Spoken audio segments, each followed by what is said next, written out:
साला डिजिटल पर सभी नाजरीन का खैर मकदम है।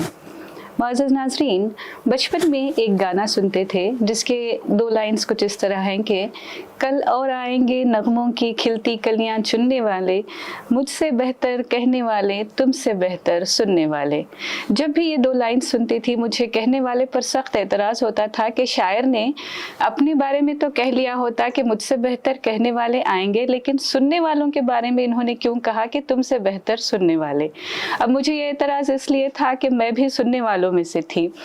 फिर बाद में पता चला कि ये अशार जो है साहिर लुधियानवी के लिखे हुए हैं, ये वर्सेस जो भी हैं। फिर धीरे धीरे साहिर को जैसे जैसे पढ़ते गए, फिर ये राज खुला कि साहिर के नगमे, साहिर के गीत, साहिर की गज़लें, साहिर की शायरी, सब कुछ जो है बेहतर कहने वालों के लिए बहुत ही मुश्किल तरीन है, और उनसे बेहतर कहने वाले तो बहुत ही कामयाब हैं। और हो सकता है कि इन्हीं लाइंस पर बेहतर सुनने वालों की भी उन्होंने बात की हो। तब कहीं जाके तसल्ली हुई कि बेहतर कहने वाले ही नहीं, बेहतर सुनने वालों के लिए भी यही है कि साहिर के बेहतर सुनने वालों के लिए भी एक बड़ा चैलेंज ही था। मैं आज हमारे मेहमान इफ्तिखार अहमद शरीफ से गुफ्तगू इसी से शुरू करना चाहती हूँ कि पहले तो साहिर ने ये कहा कि मैं पल दो पल का शायर हूँ, फिर उन्होंने ये कहा कि मैं हर एक पल का शायर हूँ। तो मैं इस ट्रांसिशन की वजह जानना चाहूँगी हमारे मेहमान से। बड़ा अच्छा सवाल है आपका सबिहा।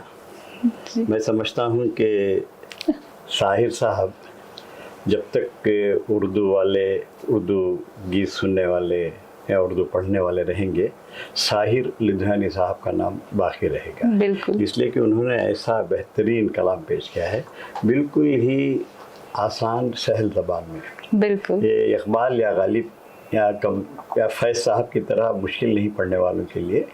कॉलेज का ज़माना था हमारा, उस वक्त जो है एक 3-4 ग्रुप होते थे हमारे स्टूडेंट्स के।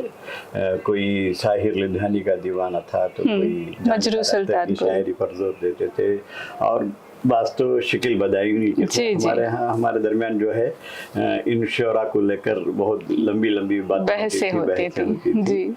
और अब अंदाज़ा लगाइए 45 साल के पहले जी साहिर को हम पढ़ रहे थे और आज भी लोग साहिर को पढ़ रहे हैं। तो मतलब ये हुआ कि वो पल दो पल के शायर थे, हर पल के शायर हैं। वो उन्होंने उसी गीत में ये भी कहा कि मैं हर पल का शायर हूँ, हर पल मेरी कहानी है। मैं हर एक पल का शायर हूँ, हर एक पल मेरी कहानी है। जी। तो हर एक पल मेरी हस्ती है, हर एक पल मेरी जवानी है। तो उसका कॉन्ट्रडिक्ट भी किया जो पहले लिखा था कि मैं पल दो पल का शायर हूँ। जी जी। वाकई साहिर साहब जो हैं, मेरे ख्याल से जब तक गाने बजते रहेंगे जी और लोग सुनते रहेंगे इन गानों को, साहिर साहब जो है सबके दिलों में जिंदा रहेंगे, उनकी शायरी के जरिए, उनके गीतों के जरिए। जी बिल्कुल। तो उसी गाने में एक लाइन उनकी ये भी है कि जो अपने लिए सोची थी कभी वो सारी दुआएं देता हूँ। तो ये जरा मैं इस पे खुलासा चाहूंगी कि क्या है इसमें, कहना क्या चाह रहे हैं वो उन्होंने बहुत सारे ख्वाब देखे थे जो तकरीबन पूरे नहीं हुए। इनके ख्वाब, उन्होंने शादी नहीं की। हो सकता है कि हर नौजवान अपनी उम्र पे जब पहुंचता है तो शादी की, तो उसकी तमन्ना ये होती है कि वो शादी करे। हाँ। लेकिन उनकी शादी कभी नहीं हुई। माशिक़े हुए उनके, लेकिन कभी कामयाब नहीं हुए। वो माँ से बेहद प्यार करते थे। साहिर का सबसे बड़ा मसला ये था कि जिस लड़की को साहिर पसंद करते थे, माँ पसंद नहीं करती थी। अच्छा। और जो लड़की माँ को पसंद आती थी वो साहिर को पसंद नहीं आती थी। अच्छा। और वो माँ की इजाज़त के बगैर या माँ की खुश किए बगैर कुछ काम करना नहीं चाहते थे। वो हमेशा अपनी माँ को साथ रखते थे। बचपन से जो उनके पर माँ का जो प्यार शफ़क़त जो भी रही माँ की, उन्होंने कभी उसको नहीं बुलाया।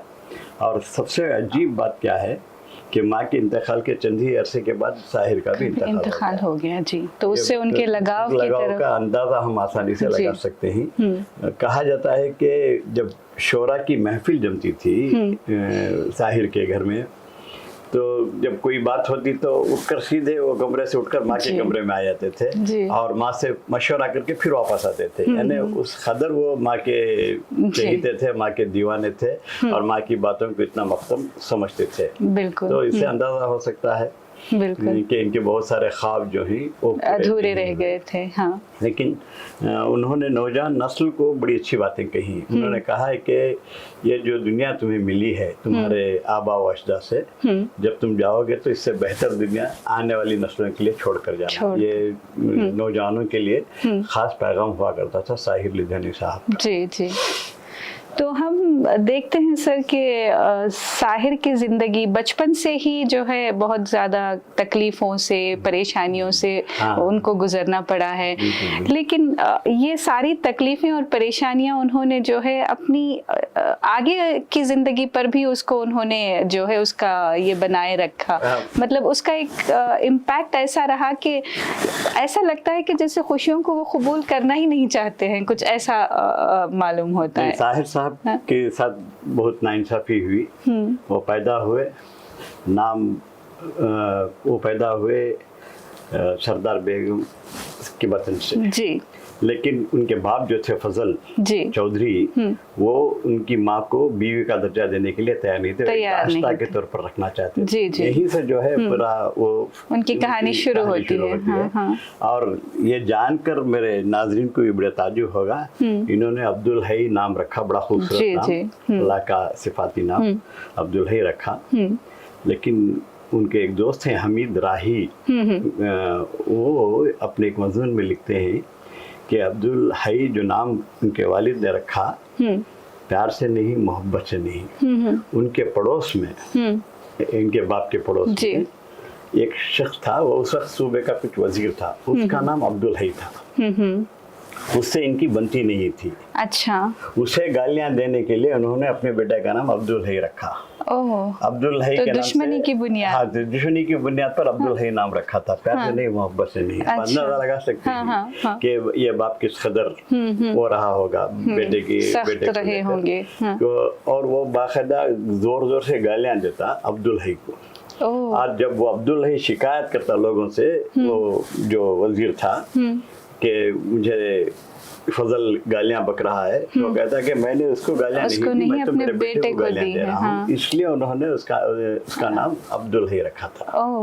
ये इससे बड़ी ज्यादती क्या हो सकती है किसी के साथ। अफसोस की बात। जाहिर सी बात है कि एक छोटे से बच्चे के ऊपर बिल्कुल उसका ज़हनी उम्र भर वो उसका असर लेकर, ज़हनी इर्तिखा तो एक तरफ से यही हो गया।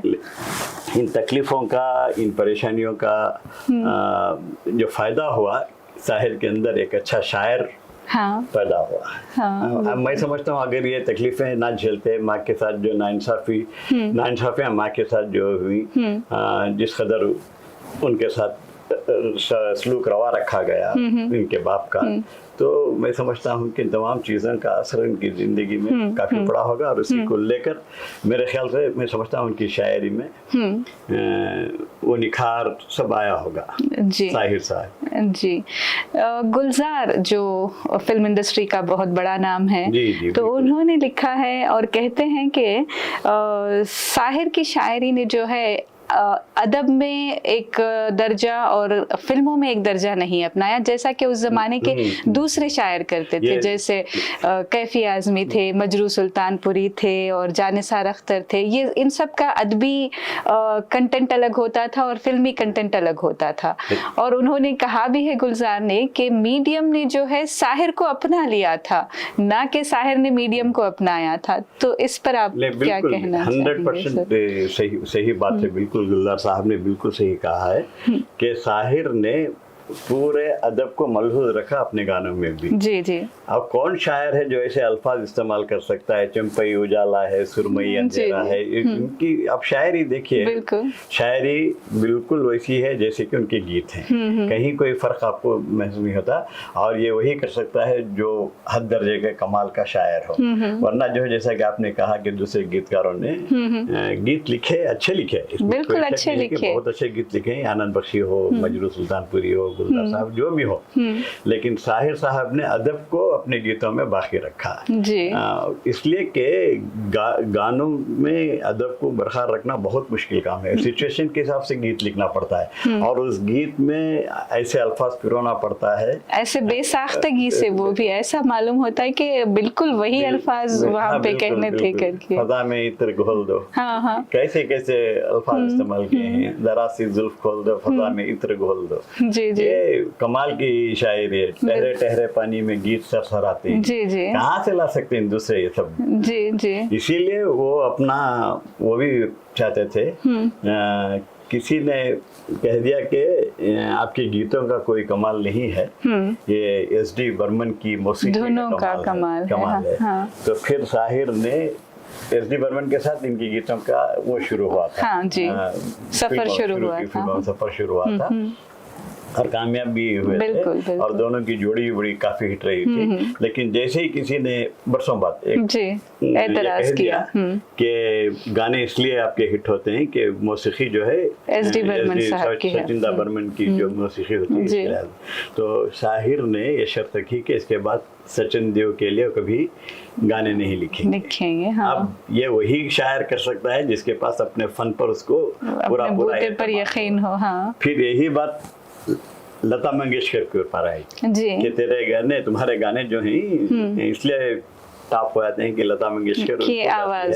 तो फिर उन्होंने ये शर्त की कि लता मंगेशकर मेरे लिए गाने नहीं गाएंगे और उन्होंने उसकी जगह पर सुधा मल्होत्रा को इंट्रोड्यूस कराया। और सुधा मल्होत्रा के गीत भी उतने ही कामयाब है जितने के लता मंगेशकर के हुआ करते थे, इसलिए कि गाने साहिर लिखे होते थे। हाँ। तो उन्होंने ये साबित करना, साहिर ये साबित करना चाहते थे कि मैं अपने फन की बुलंदी से काम ले लूंगा जी। आप लोगों की मुझे जरूरत नहीं है। मेरे गीत में वो दमखम है कि SD बर्मन हो या कोई और है, जयदेव जी, उनका दोस्त भी था, वो उसे मौसीकी में लेकर हम दोनों फिल्म में थी, अभी ना जाओ छोड़ के कि दिल अभी भरा नहीं। तो जयदेव मामूली मौसीकार थे, लेकिन गानों की तरफ से फिल्म हिट हो गई देवानंद की। तो साहिर साहब के गानों का कमाल था और उन्होंने जयदेव को इसलिए लाया था कि वो SD बर्मन जैसे मंझे हुए मौसीकार को ये बताना चाहते थे कि देखो मैं एक मामूली सिंगर को मिलाकर किस कदर गाने हिट दे सकते हैं। तो ये मेरे इसका कमाल है। यानी फनकार के लिए किसी पर उसकी कामयाबी मौकूफ नहीं होती है, वो कहीं भी रहे अपनी कामयाबी को हासिल कर ही लेता है। सबिया, एक और बात बताना चाहता हूँ मैं जी, कि साहिर साहब को अपनी नज़्मों पर, अपने गीतों पर इस कदर उसकी यकीन था कि फिल्म प्यासा गुरुदत्त ने जब बनानी चाहिए तो इन्हीं गीतों को, उनकी नज़्मों को लेकर वो फिल्म बनाना चाहते थे। तो साहिर ने साफ मना कर दिया, वरना जो है गीतकार तरसते हैं जी कि हमारे गीत लिखवा ले कोई मौसीकार। ये डायरेक्टर को बता रहे हैं कि तुम मेरी नज़्मों का कबाड़ा कर दोगे अपनी फिल्म में। अच्छा। मैं फिल्म बनाने की इजाज़त नहीं दूंगा, मेरे गाने इस्तेमाल मत करें। अच्छा। तो फिर गुरुदत्त ने कहा कि मैं 2-3 गाने तुम्हारे पिक्चराइज करता हूँ पहले, फिर आपको दिखाता हूँ रशद उसके।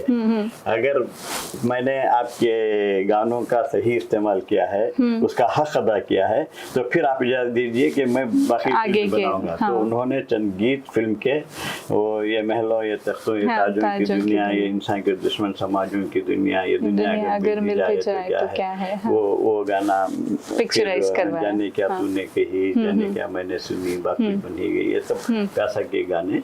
तो उन्होंने कहा कि 3-4 गाने शूट किए, उसका फिल्म सीक्वेंस दिखाया, फिर रशद दिखाया साहिर को। साहिर की जब तसल्ली हुई, उन्होंने फिर इजाजत दी कि हाँ तुम मेरे गाने इस्तेमाल कर सकते हो, तुम सही इंसाफ कर सकते हो। तो आप अंदाजा लगाइए साहिर की शायरी का, उनकी शख्सियत का क्या मकाम रहा होगा। वरना जो है गीतकार तरसते रहते हैं कि कोई मौसीकार हमें ले, हमें मौका मिल जाए गाने लिखने का, लेकिन साहिर के अंदर वो बात थी। बिल्कुल। साहिर की एक नज़्म है जश्न गालिब पर, मैं वो नज़्म हमारे नाजरीन के लिए पढ़ना चाहूंगी। बड़ी खूबसूरत नज़्म लिखी है उन्होंने, अगर आपको बुरा ना लगे तो मैं सुना दूं। Please please. उसका बैकग्राउंड भी बता देता हूं। जी, मुझे उसी पे बात करनी थी। बैकग्राउंड क्या था कि उर्दू जबान का इस्तेमाल सियासतदान सिर्फ इंतखाबात के दिनों में करते हैं। बेशक, ये आज़ादी बेशक। के बाद से है। हाँ। और अब भी है, आइंदा भी यही होता रहेगा। जब भी इंतखाबात की बात आएगी हाँ। तो उनको उन लोगों को उर्दू की याद आएगी जी। और वो कुछ ना कुछ करना चाहेंगे। मैं वो ज़माना मोहतरमा इंदिरा गांधी का था, और उस वक्त जो है इलेक्शंस करीब आ गए। बिल्कुल।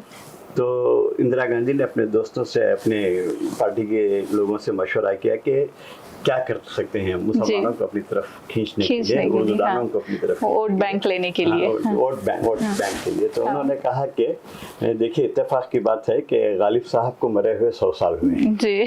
अब उनकी जो है जश्न गालिब के तौर पर उनकी 100 साल बरसी मना लेंगे। इस तरह बहुत बड़ा मुशायरा रखेंगे। तो इंदिरा गांधी को ये बात बहुत पसंद आई और उन्होंने कहा कि बहुत अच्छा। तो मुशायरा हुआ दिल्ली में, बहुत सारे शायर आए, पार्टी की तारीफ हुई, कांग्रेस की तारीफ हुई, इंदिरा जी की तारीफ हुई कि कितना उर्दू की खिदमत कर रही हैं, उर्दू के कॉज के लिए। 10-12 शोरा पढ़ने के बाद गालिब को बुलाया गया। अच्छा, साहिर लुधियानवी को बुलाया गया। अब आकर उन्होंने जो नज़्म पढ़ी जश्न गालिब, उसके बाद जो हालत हुई, उसके बाद कई दिनों तक जो है उसका चर्चा रहा। फिर पूछा कि साहिर को क्यों बुलाया गया। वो उस वक्त जो है 21 साल हुए थे आजादी। तो वो इत्तेफाक था कि उनके 100 साल उनकी इंतकाल के और आज़ादी को 21 साल हुए थे। तो उसी को बुनियाद बनाकर उन्होंने लिखा कि 21 बरस गुजरे आज़ादी ये कामिल को, तब जाके हमें गालिब का ख्याल आया। तुरबत है कहाँ उसकी, मस्कन था कहाँ उसका, अब अपने सुखन परवर जहनों में सवाल आया। 100 साल से जो तुरबत ताजर को तरसती थी, 100 साल से जो तुरबत चादर को तरसती थी, अब उस पे अकीदत के फूलों की नुमाइश है। उर्दू के ताल्लुक से कुछ भेद नहीं खुलता। ये अशआर तो काबिल तवज्जो है। ये जश्न हंगामा खिदमत है के साजिश है। जिन शहरों में गूंजी गालिब की नवा बरसों, उन शहरों में उर्दू बेनाम व नशा टहरी। जिस दिन ऐलान हुआ, जिस दिन आज़ादी ये कामिल का, मातू ज़बान टहरी, गद्दार ज़बान टहरी। उसके बाद ये बंद जो है मुझे बहुत पसंद है। इसके बाद बंद वाला जो है, अगर मैं एक लफ्ज़ इधर उधर कर दूं या शेर कोई भूल जाऊं तो मैं नाज़रीन से भी माफ़ी चाहता हूं कि उम्र हो गई है। बहुत कॉलेज के ज़माने में याद किया था, मैं इसको दोहरा रहा हूँ। हो सकता है मुमकिन एक लफ्ज़ इधर उधर हो जाए, एक शेर इधर उधर। कोई नहीं सर, आप बताएं। ये जो स्टांजा है मुझे बहुत पसंद है। जिस अहदे सियासत ने जिंदा ज़बां कुचली, उस अहदे सियासत को मरहूम का गम क्यों है। गालिब जिसे कहते हैं उर्दू ही का शायर था, उर्दू पे सितम ढाकर गालिब पे करम क्यों है। ये जश्न मुबारक हो पर ये भी सदाकत है। हम लोग जज्बात के एहसास से आरी हैं, गांधी हो के गालिब इंसाफ की नज़रों में हम दोनों के खातिल हैं, दोनों के पुजारी हैं। ये नज़्म पढ़ने के बाद साहिर लुधियानवी ने मुशायरे की जो हालत हुई, अंदाज़ा लगा सकते हैं, तारीफ भी नहीं कर सकता बहुत अच्छा काम हो रहा है कांग्रेस पार्टी का। बिल्कुल। तो उसको जो है बहुत ले दे हुई इस पर फिर ये सवाल किया गया कि क्यों बुलाया गया साहिर को, तो बहुत हुआ। लेकिन साहिर बेबाक रहे अपनी बात कहने में, उन्होंने अपनी बात पहुंचा दी और मुशायरे में उथल पथल मचा दी उसके बाद। बिल्कुल बिल्कुल खरे खरे लफ्जों में कि उर्दू पे सितम ढाकर गालिब पे करम गालिब जी से कहते हैं उर्दू ही का शायर था। जी जी। उर्दू पे सितम ढाकर गालिब पे करम क्यों है। जी जी। ये तो रहा। उनकी शख्सियत का एक और पहलू है, अदबी खिदमात के एतराफ़ में उन्हें 1971 में पद्मश्री के खिताब से नवाजा गया। 1972 में महाराष्ट्र हुकूमत ने उन्हें जस्टिस ऑफ पीस अवार्ड दिया। 1973 में आओ के कोई ख्वाब बुने की कामयाबी पर उन्हें सोवियत लैंड नेहरू अवार्ड और महाराष्ट्र स्टेट लिटरेरी अवार्ड मिला। 1974 में महाराष्ट्र हुकूमत ने उन्हें फिर से स्पेशल एग्जीक्यूटिव मजिस्ट्रेट नामजद किया। उनकी नज़मों के तर्जुमे दुनिया के मुख्तलिफ ज़बानों वगैरह में भी हो चुके हैं, लेकिन गुमराह के लिए जब उन्हें अवार्ड दिया गया तो उन्होंने कहा था कि इससे पहले जो मैंने काम किया वो सब क्या बेकार था, ये कहकर उन्होंने मना कर दिया। ये साहिर साहब की बात है, ऐसा उन्होंने कई बार कहा, सिर्फ एक बार नहीं। आँख का एक गीत लिखे थे, मेरे दिल में आज क्या है तू कहे तो मैं बता। जी जी जी। तेरी जुल्फ फिर सवारूं, तेरी मांग फिर सजा दूं, वो गाना जब लिखा, जी। बहुत अच्छा गाना था वो। मुझे देवता बनाकर तेरी चाहत तूने पूजा, मेरा प्यार कह रहा है तुझे खुदा बना दूं, मेरे बाजुओं में आकर तेरा दर्द चैन पाए, तेरे गेसुओं में छुपकर मैं जहां के गम भुला दूं। बहुत अच्छा गाना। जब इस गाने को भी अवार्ड दिया गया, फिल्म फेयर अवार्ड दिया गया, तो उन्होंने यही कहा कि इसका मतलब ये हुआ कि इससे पहले वो शायर का अपना अंदाज था, वो क्या बतौर एहतजाज करते थे या एतराज होता था, पता नहीं क्या था। लेकिन बहुत सारे गीतों को शायर के अवार्ड मिलना चाहिए था जी। चंद गिने चुने नहीं, बहुत सारे ऐसे कितने अच्छे गीत लिखे शायर। एक जर्नलिस्ट ने लिखा था कि उनको एक गीत पे, हम दोनों के एक गीत पे जब मैं जिंदगी का साथ निभाता चला गया, तो उनको जब अवार्ड के लिए पुकारा गया तो देवानंद ने पूरी ऑडियंसेस में ब्लैक, उनका जो टिपिकल गेटअप था वो ब्लैक सूट का, उस गेटअप में खड़े होकर तालियां बजाई थी करके एक जर्नलिस्ट ने लिखा है। हो सकता है तो वाकिफ नहीं हूँ मैं जी। होगा क्या गाना था वो भी जी। जिंदगी का साथ चला गया जी। उसी के एक दो लाइंस पे मैं आगे बात करना चाहूँगी कि गम और खुशी में फ़र्क ना महसूस हो जहाँ मैं दिल को उस मकाम पे लाता चला गया। ये ज़िंदगी का एक ऐसा स्टेज है जहाँ पे इनडिफरेंट हो जाता है इंसान, या ना तो उसे गम से कोई सरोकार होता है, ना खुशी से उससे कोई ख़ास फ़र्क पड़ता है उसको। लेकिन ऐसा स्टेज किसी की भी ज़िंदगी में आजकल जो है डेंजरस समझा जाता है कि ये इंसानियत के लिए डेंजरस है। तो ये क्या है इसका राज? ऐसा जो है सिर्फ हसास लोगों के ये पर सादिक आता है, या आम लोगों पर ये बात सादिक नहीं आती, ना उनको इसका बात का एहसास होता है कि कब खुश हैं कब गम में मुब्तला हैं। ऐसा नहीं, बिल्कुल एक आला सतह के जो लोग होते हैं, या वो शायर हों, वो जो हसास किस्म के लोग होते हैं वो उन तक महदूद है, वरना आम लोगों को कोई फर्क नहीं पड़ता, उनके बेचारों को मालूम भी नहीं होता कि कब उनके हालात बदल गए, क्या हुआ। इसका मैं नहीं समझता कि इसका कोई इम्पैक्ट आम आदमी पर होगा। अच्छा, सिर्फ गिने चुने लोगों पर, कामयाब लोगों पर ही होगा। अच्छा, दूसरों पर तो मैं नहीं समझता कैसा है। कितने ही लोग आते हैं चले जाते हैं, उनको मालूम भी नहीं होता कि कहाँ है क्या है जी। जी मैं आपसे एक और बात पूछना चाह रही थी सर कि विविध भारती पर साहिर से पहले कभी नगमा निगार का नाम नहीं लिया जाता था, तो साहिर ने ये डिमांड किया कि जब तक आप नगमा निगार का नाम नहीं लेंगे हम गाने नहीं देंगे आपको। बिल्कुल सही बात, ये तो सही है। ये तो तारीख है साहिर साहब की, न सिर्फ विविध भारती में रेडियो पर, इसके पहले जो है सिर्फ मौसीकार का नाम आता था जी, गीतकार का नाम नहीं आता था, तो उन्होंने मनवाया उसको कि गीतकार का नाम भी आना चाहिए। न सिर्फ विविध भारती पर, रिकॉर्ड्स पर, उस जमाने में जो रिकॉर्ड्स बनते थे उन रिकॉर्ड पर भी साहब ने ये शर्त रखी कि उन रिकॉर्ड पर भी गीतकार का नाम आना चाहिए, उसके बाद वरना जो म्यूजिक डायरेक्टर का नाम आता था। तो उसके बाद रिकॉर्ड्स पर भी आना शुरू हुआ। ये उन्हीं की कोशिशों का नतीजा कि शायर को क्रेडिट मिलने लगा, उसके बाद क्रेडिट मिलने लगा, उसके पहले वो नहीं था। तो साहिर साहब ने ऐसे बहुत ऐसा ही लता मंगेशकर के साथ भी था कि 1 रुपया ज्यादा, ये क्या कहानी है सर? ये भी सही, न सिर्फ लता मंगेशकर, यहाँ तक म्यूजिक डायरेक्टर के लिए भी उन्होंने शर्त की कि लता मंगेशकर से 1 रुपया ज्यादा लूंगा, और जो भी फिल्म बनाएगा, ऐसा जो भी मौसीकी देगा उस मौसीकार से 1 रुपया ज्यादा लूंगा जी। ये शर्त रखी। लेकिन दूसरी तरफ देखिए, जो जिसे अपने फन पर पूरा अबूर होता है, जो कॉन्फिडेंट होता है, एतमाद होता है, वो दूसरों से घबराता नहीं है। आनंद बख्शी जब आए, आनंद बख्शी का लिखा हुआ मजमून का हवाला दे रहा हूँ मैं जी। आनंद बख्शी जब आए तो साहिर साहब ने उन्हें अपने घर में रखा था कई महीनों तक। अच्छा, आए मतलब फिल्म इंडस्ट्री में जब एंट्री ली। हाँ, दुनिया में नहीं, फिल्म इंडस्ट्री में जब आए तो उन्होंने साहिर को, आनंद बख्शी को अपने घर में रखा, और बहुत सारे म्यूजिक डायरेक्टरों से सिफारिश की कि आनंद बख्शी को काम दें। और आनंद बख्शी लिखते हैं कि साहिर इतना कद्दावर शख्स था कि एक फिल्म में, जिस फिल्म में मेरे 4 गाने थे, उस फिल्म में एक गाना साहिर लुधियानी का भी था। अच्छा। कभी कभी ऐसा होता है कि पूरे गाने एक ही जी एक ही राइटर से लिखवाते हैं। हाँ।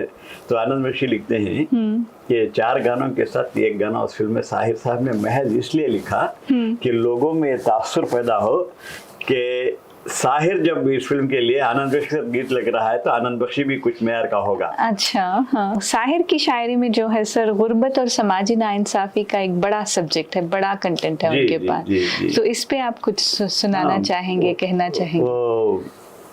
बिल्कुल बिल्कुल। इस वास्ते है कि जब उन्होंने हालात देखे मुल्क के, सारी दुनिया के, किस तरह औरतों को बिलखुसूस और गरीबों को किस तरह कुचला जा रहा है, किसानों को किस तरह कुचला जा रहा है, तो उनसे रहा नहीं गया। वो अपनी शायरी में भी इसका बरमला इजहार करते हैं कि इकबाल ने कहा था कि जिस खेत से दहखां को मैसर नहीं रोजी, उस खेत के हर गोशे गंदू गुजरा। तो अपने तौर पर एक इनकलाबी शेर था, इसमें कोई दो राय नहीं। बिल्कुल। लेकिन साहिर के आते आते एक इनकलाब, एक दूसरा रंग इख्तियार कर तरक्की पसंद तहरीक का चल रहा था। साहिर ने यूं कहा है कि जिस खेत से रोजी मिलने नहीं पाती, जिस खेत से रोजी मिलने नहीं पाती, मैं ना दूंगा तुझे वो खेत जलाने का सबक। फसल बाकी है तो तकसीम बदल सकती है, फसल की खाक से क्या मांगे जमहूर का हक। जी, ये अपना एक तरफ था। फिर वो आगे किसानों के बारे में कहते हैं क्या दख्तरान ने वतन क्या मिलने इसीलिए रेशम के ढेर बुनती हैं कि दख्तरान ने वतन तार तार को तरसे, क्या इसीलिए खून से सेंचा था माली ने चमन को, क्या अपनी उसकी निगाहें बहार को तरसे। और वो तो उनका मशहूर है ना सर, ताजमहल पर, वो सुना दें सर।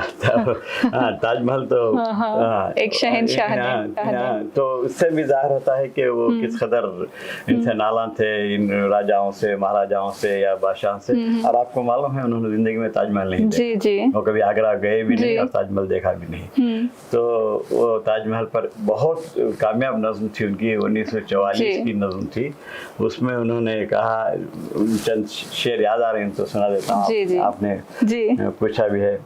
ताज तेरे लिए एक मजहर उल्फत ही सही, तुझको इस वादी रंगीन से अकीदत ही सही, मेरी महबूब कहीं और मिला कर मुझसे, बस में शाही में गरीबों का गुजर क्या माने, सब जिस राह पे सतवत शाही के निशान, उस पे उल्फत भरी रूहों का सफर क्या माने। जी।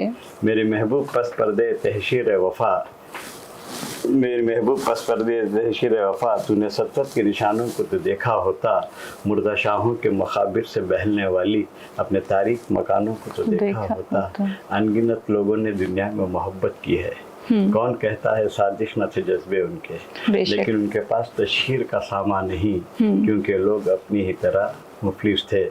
मेरे महबूब उन्हें भी तो मोहब्बत होगी, जिनकी सनाई ने बख्शी से शक्ल जमील, उनके प्यारों के मखाबिर रहे बेहनाम व नमूद, आज तक किसी ने न जलाई उन पर खंदील।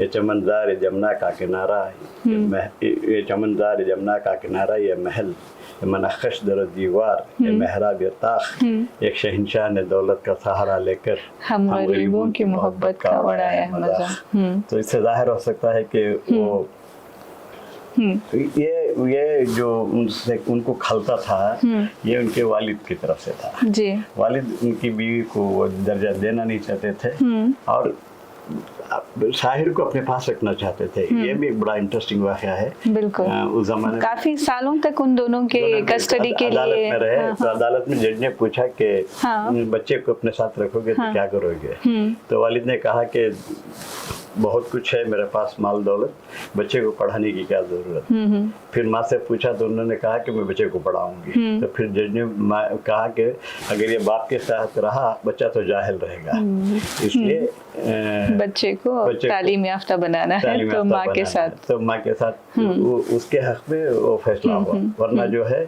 बाप के हक में हो सकता था, बाप के हक में होता था। हाँ जी।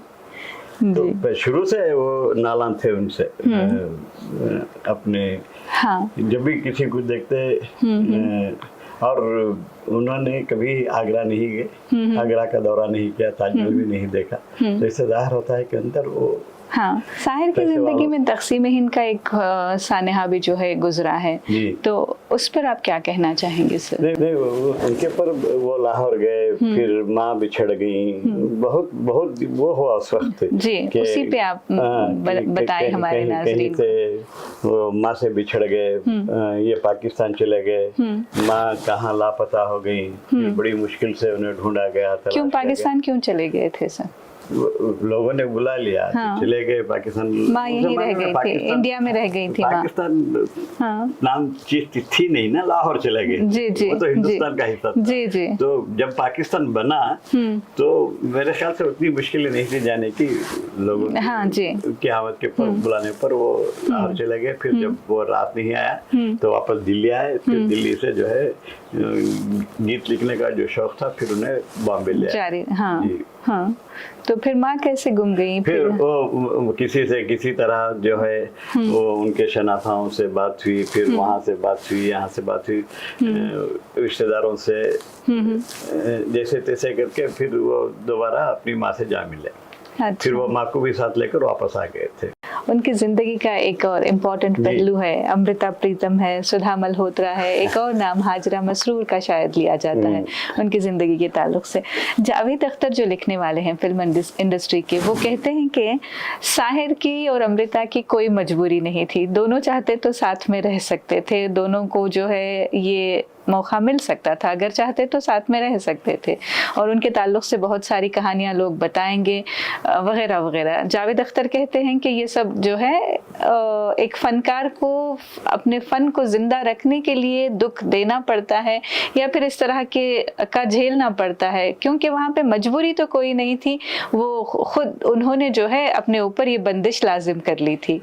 लेकिन अमृता प्रीतम तो शादीशुदा थी, वो चाहती तो तलाक भी लेकर उनसे ये कर सकती थी करके जावेद अख्तर कहते हैं कि उनकी भी कोई मजबूरी नहीं थी, चाहते तो दोनों एक साथ रहते थे। लेकिन क्या है, साहिर मेरे ख्याल से साहिर साहब ने ज्यादा उसकी कोई उस तरफ ना ध्यान दिया ना ख्याल दिया। उन्होंने, किसी ने ये भी लिखा है कि साहिर पहले तो किसी को चाहते हैं एक आशिक, एक बिल्कुल आशिक की तरह, फिर बाद में जब सामने वाला भी उन पर आशिक हो जाता है तो ये माशूक की तरह बनकर जो है उससे दूरी इख्तियार कर लेते हैं। सही बात है, ऐसा हुआ है साहिर साहब के साथ। पता नहीं क्या था वो मैंने जैसा कि पहले बताया कि वो माँ जिस लड़की को पसंद नहीं करती थी, तो उनकी, मैं वही कहना चाह रही थी सर कि जो बचपन के जो हालात थे, जो तकलीफें उन्होंने सही थी, उन तकलीफों को बरकरार क्यों रखना चाहते थे जब उनके सामने खुशियों के मौके थे, वो जब हासिल कर सकते थे। ऐसा नहीं कि कोई मजबूरी थी, पैसों से कोई मजबूरी भी तो नहीं थी उनको, तो फिर वो क्यों उसी घुटन में रहे? देखिए, नफ्सियाती तौर पर बचपन में ये माँ बाप के दरमियान जो झगड़े होते हैं या माँ अलग हो जाती है, बाप अलग हो जाते हैं, उनके अंदर एक ऐसा वो बढ़ जाता है उसका नफ्सियाती तौर पर कि वो तमाम चीजों से उकता जाते हैं। बहुत खूब। बाप और माँ और बाप में जो लड़ाई आज भी जो है, बहुत बढ़िया सर, बहुत खूब बात कही है आपने। आज भी हम कई बच्चों को देखते हैं कि हम शादी नहीं करेंगे क्योंकि हमारे माँ बाप का रिलेशन जो है ठीक नहीं चल रहा और उम्र भर रहेगा। हाँ, और हमारी कहानी हम अपने बच्चों के साथ नहीं दोहराना चाहेंगे। इसलिए साहिर साहब कहीं ना कहीं किसी न किसी कोने में सबकॉन्शियस जिसे कहते हैं माइंड, जिसमें वो रहा होगा, बिल्कुल, इसीलिए वो कभी भी जो है अपनी आगे नहीं बढ़े शादी के मामले में। नहीं चाहते थे कि किसी औरत के साथ नाइंसाफी हो तो, या फिर आगे चलकर उनकी औलाद किसी तकलीफ से औरत ने जन्म मर्दों को मर्दों से बाजार दिया, जब जी चाहा मसला खुशला, जब जी चाहा दूचार दिया। ऐसे कितने गीत लिखे साहिर साहब। मदद चाहती है हवा की बेटी, यशोदा की हम जिनस राधा की बेटी, पैगंबर की उम्मत जुलेखा की बेटी, अवतार पैगंबर जनती है, फिर भी शैतान की हेटी है, वो बदकिस्मत माँ है जो बेटों के सेज पे लेटी है। तो ये जो माँ के साथ जो बर्ताव हुआ वो उन्हें हर औरत में वो नजर आती थी, बेबसी बेकसी उनकी। तो साहिर साहब जो है हमेशा औरतों पर जो है रहमो करम की नजर हमेशा रही वही। जी सर, आप अपनी पसंद के कोई नगमे या कोई अशार सुनाना पसंद करेंगे साहिर के? हाँ, कौन सी सुनाऊं?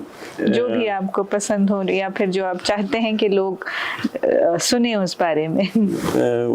साहिर साहब का ताजमहल तो मैंने सुना दिया। जवाहरात के सीने पे दूधिया अंचल मचल रहा है किसी ख्वाबे मरमरी की तरह, हंसी फूल हंसी पत्तियां हंसी शाखें लचक रही है किसी जिस्म नाजनी की तरह, फजा में घुल से गए हैं उफक के नर्म खतूत, जमी हंसी है ख्वाबों की सरजमी की तरह, वो पेड़ जिनके तले हम पनाह लेते थे खड़े ही साकत आज भी किसी अमी की तरह, फिर इन्हीं के साए में दो धड़कते दिल खामोश होठों से कुछ कहने सुनाए हैं, न जाने कितनी काविश से कितनी कशाकश से ये सोते जागते लम्हे चुरा के लाए हैं, यही रुत यही, इसका बैकग्राउंड बाद में बता देता हूँ। यही रुत यही फजा यही जमाना था, यहीं से हमने मोहब्बत की इब्तिदा की थी, हुजूर गैब में नन्ही सी इल्तिजा की थी, दिलो नजर की दुआएं कबूल हो जाएं, आरजुओं के कमल खिल के फूल हो जाएं। उसके बाद लिखते हैं कि रवां है छोटी सी कश्ती हवाओं के रुख पर, नदी के सांस पे मल्लाह गीत गाता है, तुम्हारा जिस्म लहर के हर एक झकोले से मेरी खुली बाहों में झूल जाता है, मेरे पलंग पे बिखरी हुई किताबों को अदाए इज़्ज़ व करम से उठा रही हो तुम, सुहाग जो ढोलक पे गाए जाते हैं वही गीत दबे सुरों में गा रही हो तुम। इसके बाद ये क्या है, दरअसल उन्होंने दूसरी और पहली जंग जो जंग हुई थी, जंग पर भी उनकी काफी मशहूर नज़्में हैं। हाँ। उस पर ये नज़्म उन्होंने लिखी थी, और उन्होंने कहा था कि ये इन दो जंगों में इतना सारा ये हुआ है, अब तीसरी जंग अगर हो गई तो बहुत ही बुरे नतीजे इसके सामने आएंगे। तो फिर वो ये यूं लिखते हैं कि एक फिल्मी अंदाज में एक कहानी के तौर पर उन्होंने नज़्म लिखी है तलखियां, कि वो किसी से मोहब्बत करते थे, फिर अचानक जो है जंग शुरू हो गई, तो फिर इनकी मोहब्बत जो है परवान चढ़ नहीं सकी। तो अब ये इनकी ये दिली तमन्ना है कि जो अंजाम हमारे साथ हुआ, हमारी मोहब्बत का जो अंजाम हुआ वैसा एक और जंग की वजह से किसी और की मोहब्बत का अंजाम इस तरह ना हो जैसा अंजाम हमारा हुआ है। तो फिर वो जंग के मंजर कैसा हुआ, कैसे शुरू हुए जंगें, तोपों की आवाज़ें, फूलों की खबाएं डूब गई थी, फौजी बैंड की आवाज़ें बढ़ गई थी, वो अपनी नज़्म में पूरा वो लिखते हैं। तो फिर लिखते हैं कि उस शाम मुझे मालूम हुआ जब बाप की खेती छिन जाए, ममता के सुनहरे ख्वाबों की अनमोल निशानी बिकती है, उस शाम मुझे मालूम हुआ जब भाई जंग में काम आए, खैबा के सरमाए के खैबा खानों में बहनों की जवानी बिकती है। फिर लिखते हैं कि जंग के क्या क्या असरात हैं, हल बिके, बैल बिके, खलियान बिके, जीने के हाथों जीने के सामान बिके, जब कुछ न रहा बिकने को जिस्मों की तिजारत होने लगी, खिल्लत में भी जो ममनू थी जल्लत में होने लगी। तो ये साहिर साहब जो हैं जंग के असरात, उसके क्या नेगेटिव इम्पैक्ट हो सकते हैं। उनका एक और बंद है, जंग खुद ही एक मसला है, जंग क्या मसलों का हल देगी। हाँ जी, जंग मशरिक में हो मगरिब में, अपने आलम का खून है आखिर, नस्ल अपना हो या खून अपना हो या पराया हो, नस्ल आदम का खून है आखिर। उसमें उस नज़्म में आखिर में उन्होंने ये लिखा था कि जंग खुद एक मसला है, जंग क्या मसलों का हल देगी, आज बख्शेगी एहतियाज और एहतियाज बख्शेगी। तो फिर वो गुजारिश भी करते हैं कि इसलिए शरीफ इंसान हो, जंग टलती जाए तो बेहतर है, और आप सभी के आंगन में शमा जलती रहे तो बेहतर है। हाँ। तो ये थे हमारे शाहिर साहब के लिखने का अंदाज। जी। आप कह रहे थे सर कि जावेद अख्तर ने एक बहुत अच्छा खिता लिखा है। याद आया, जावेद अख्तर साहब के दो वक़्त में आपको सुनाना चाहूँगा। साहिर साहब नए जब आए, सॉरी हमारे साहिर जब नए आए थे तो उनके पास पैसे नहीं थे जी। तो जावेद साहब जब नए सारी माफी चाहता हूँ, जावेद साहब जब नए आए थे तो उनके पैसे नहीं होते थे, साहिर से अच्छी दोस्ती थी उनकी। तो एक बार जावेद मतलब नए लिखने वालों में उनका शुमार था, तो जानिसार के साहिबजादे थे ना, तो उनके थे, लेकिन वो अपने तौर पर जी रहे थे। अच्छा, ऐसा नहीं था कि बाप से पैसे लेते थे। तो जावेद साहब से पैसे लेते थे। तो एक बार जावेद साहिर साहब से 200 रुपये ले जावेद साहब। हाँ जी, 200 रुपये लिए, तो उसको बड़ा दिलचस्प वाकया है खर्च के तौर पर, लेकिन उन्होंने खर्च कभी वापस लौटाया नहीं था। लेकिन हमेशा याद दिलाते हैं, साहिर साहब मैंने आपके 200 रुपये लिए, मैं लौटाऊंगा नहीं। हाँ। तो साहिर कहा करते थे कि मैं एक दिन लेकर रहूंगा। हाँ जी। तो जावेद कहते हैं कि ऐसा होता था अक्सर, मैं याद दिलाता और कहते कि मैं तेरे पास लेकर ही रहूंगा 200 रुपये वापस। तो ऐसा हुआ कि साहिर का इंतकाल जब हुआ तो तदफीन वगैरह होने के बाद उनके एक दोस्त अशफाक को पैसे देना था। तो कोई और दोस्त थे साहिर के, अशफाक नाम के दोस्त थे शायद, उनके पास उस वक्त छुट्टा नहीं था, पैसे नहीं थे, पर्स भूल आए थे। जी जी। तो उन्होंने जावेद साहब से कहा कि गोरगन को पैसे देने हैं, अगर आपके पास पैसे हो तो देने। कितने मांग रहा है? तो उन्होंने कहा कि 200 रुपये जी। तो 200 रुपये देकर उन्होंने कहा कि तूने वाकई साहिर है कि मरने के बाद भी अपना खर्च वापस ले लिया, पैसा वापस ले लिया। एक बड़ा अच्छा वाकया जी। एक और वाकया इससे अच्छा जावेद साहब ने सुनाया। वाकई इससे जमाने में लोगों का क्या चलन है, कैसे लोग हैं, कितने मुनाफिक किस्म के लोग हैं, इसका अंदाजा हूबहू लगा सकते हैं। कहते हैं कि जब माँ मरी साहिर लुधियानवी की तो बहुत सारे लोग आए थे, बहुत सारे लोग। लेकिन जब साहिर खुद इंतकाल हुए तो उतने लोग नहीं आए जितने माँ के जनाजे में आए थे जी। तो जावेद लिखते हैं कि ये सारा मंजर देखकर मुझे एक कहानी याद आई। जावेद अख्तर जी जी। उन्होंने कहा कि एक आदमी बेतहाशा दौड़ता हुआ जा रहा था रास्ते में, तो उसके एक दोस्त से मुलाकात हो गई। दोस्त ने पूछा कि भाई क्या बात है, ऐसा क्यों भाग रहे हो? तो उसने कहा कि मुझे मालूम हुआ है अभी अभी कि बादशाह का कुत्ता मर गया है। तो उस दोस्त ने कहा कि आपको गलत खबर मिली है, बादशाह का कुत्ता नहीं, दरअसल बादशाह ही इंतकाल कर गए हैं। तो फिर वो बजाय दौड़ने के आहिस्ता चलने लगे। हाँ। तो इस दोस्त को बड़ा ताज्जुब हुआ कि कुत्ते की मौत की खबर सुनकर भाग रहा था बेतहाशा। जब ये कहा कि बादशाह का खुद इंतकाल हुआ है तो आहिस्ता आहिस्ता बढ़ रहा है। तो बुलाकर पूछा कि क्या बात है, क्यों आहिस्ता आहिस्ता जा रहे हो, जबकि कुत्ते की मौत सुनकर भाग रहे थे? तो उसने कहा कि अब मैं दौड़कर दिखाऊंगा किसे। बिल्कुल। हाँ, ये बात पूरी तरह सादिक है। साहिर साहब जब इंतकाल हुए तो बहुत कम लोग थे, जबकि उससे कई गुना ज्यादा लोग उनकी माँ के इंतकाल के वक्त आए थे। हाँ। तो इससे मुनाफिकत भी लोगों की जाहिर होती है। और जाहिर से जलने वालों की तादाद भी बहुत थी, बेबाक थे, डिमांडिंग थे, तो जाहिर है उनके मुखालिफत करने वाले भी बहुत थे। तो अमृता प्रीतम ने लिखा है उनके इंतकाल पर, जब मार्च में 1980 में उनका इंतकाल हो गया, तो उन्होंने लिखा है कि एक एशियन राइटर्स का एक एसोसिएशन था, उस वक्त जो है उन्हें बैच दिए गए थे। तो जी, तो बैच दिए गए थे और साहिर ने अमृता का बैच अपने कोट पर लगा रखा था और अमृता ने साहिर का। तो किसी ने साहिर से पूछा कि शायद आपको बैच देने वाले ने गलती कर दी है, आपको अमृता का बैच दे दिया है और अमृता को साहिर का बैच दे दिया है। तो उन्होंने कहा कि अगर ये गलती हुई भी है तो हम इसको ठीक करना भी नहीं चाहते करके।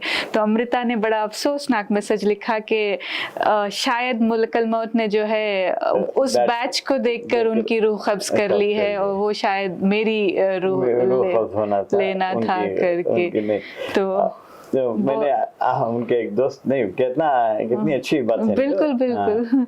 अहमद राही का एक मैंने जी जिक्र किया पहले शुरू में, तो उन्होंने ये लिखा है कि साहिर ने किसी से मोहब्बत नहीं की, सिर्फ अपनी माँ से मोहब्बत की और सिर्फ अपने बाप से नफरत की जी।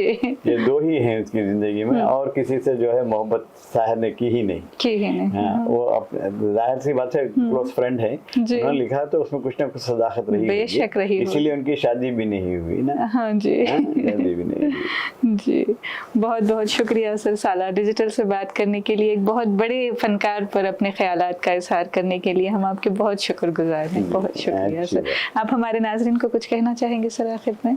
बेटे अच्छा पढ़ो, अच्छा लिखो और साहिर को जरूर पढ़ो। हाँ, इसलिए भी पढ़ो कि इकबाल और गालिब को समझने के लिए काफ़ी दुश्वार होगा, लेकिन साहिर को जब पढ़ते हैं एक तो आपकी मालूमात में इजाफा होगा, फिर जो है आसान ज़बान में साहिर के अशार ही समझ में भी आते हैं, लेकिन बामानी अशार हैं। साहिर साहब ऐसे नहीं कि उनके कोई शेर जो है मामूली है, हर शेर में जो है एक वज़न होता है, एक बड़े जानदार शेर कहते हैं साहिर लुधियानवी साहब। पढ़ो, मैं इसलिए कह रहा हूँ कि आपकी उर्दू भी बेहतर होगी और शायरी का शौक़ भी पैदा होगा और जब समझ में आता है तो आपको खुद ब खुद इंटरेस्ट भी आएगा, आप ज़्यादा से ज़्यादा पढ़ने की कोशिश करें। उसके बाद आप तमाम शुरा को भी पढ़ सकते हैं। ऐसा नहीं कि इकबाल गालिब को छोड़ दें। बिल्कुल।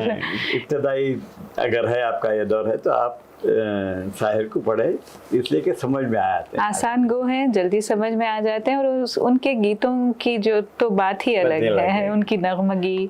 तो मैं आखिर में हमारे मेहमान का नक्शब जारचुई के एक शेर से जो है मैं अलविदा कहूँगी कि उन्होंने कहा था कि दिल वालों की दुनिया में है रस्म के जब कोई आए तो कदम लेना, जाए तो दुआ देना। इस शेर के साथ मैं अपने मेहमान के साथ रुखसत लेती हूँ। बहुत बहुत शुक्रिया।